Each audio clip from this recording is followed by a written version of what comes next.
16-njy bölek hormatly Molla Ahmed Ahun Gurbanpur taqsiriň bendey ajizyň üstüne tahqirana aýdan gepleriniň jogabyysy. Muftijan aýdy täsip eýne gözüňden aýyrsaň, täsip goşyny gulagyňdan aýyrsaň düşünersiň diýe.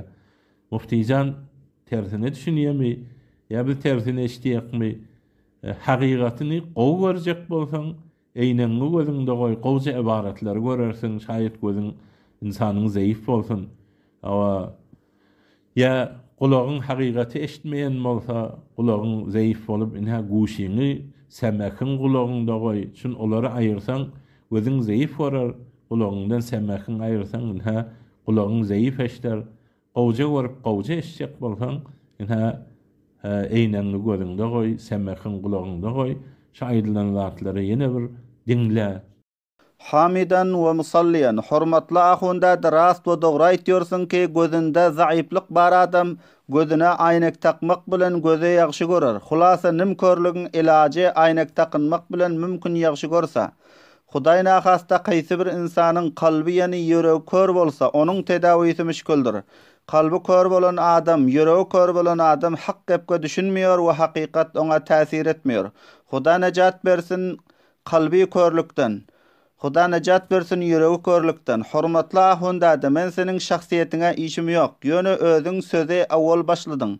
Men tawassul wasile barada aýdan sowtymda hiç bir adamyň adyny tutam ýok. Hatda şol tawassul wasile baradan sorak etgüçiniň adyny hem tutmadym. Bolmasa men jogapda müstebdiniň adyny ekseren tutup jogap berýän.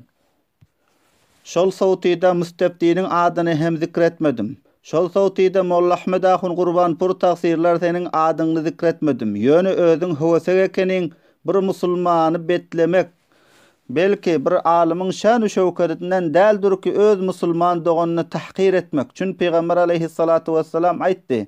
Qala Rasulullah sallallahu aleyhi ve sellem el-muslimu men salima'l muslimuna min lisanihi ve yedihi. Hada lafzul Bukhari. ولمسلم قال إن رجلا سأل النبي صلى الله عليه وسلم أي المسلمين خير قال من سلم المسلمون من لسانه ويده. رواه Bukhari ve Muslim. Mishka Şerif 1-nji jilde 12-nji sapqa. Resul Huda sallallahu aleyhi ve sellem aýtdy: Musulman kamil oldur ki onuň dil we eliniň iza we eziyetinden musulman mahfuz bolsa.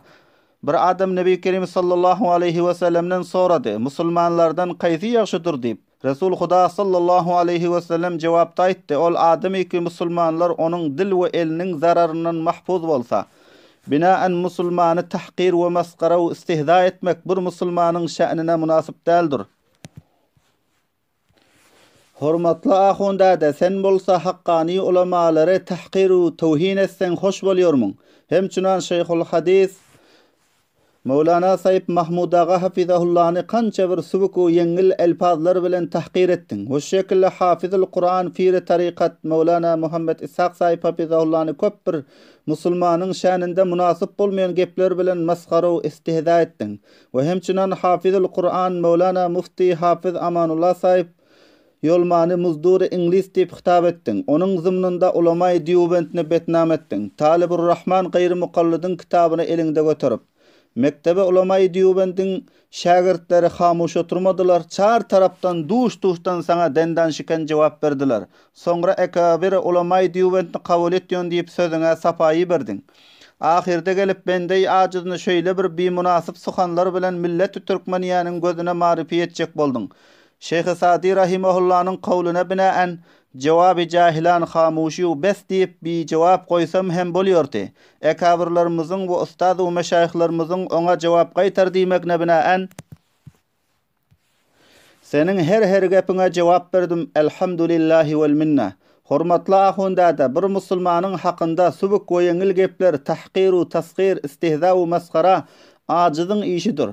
Men senin şahsiýetine, efal we kirdarlaryň hakda gurrun etmekni munasyp göremýok. Men senin adyňy hormat bilen ýadywarlyk etdim. Özüň awwal başdan meniň adymny tutmasaň, men adyňy tutup hitap etmiyortum. Näme bir adam delil-u delailden kemzor galsa, la cevap galsa mukabilini betliyor.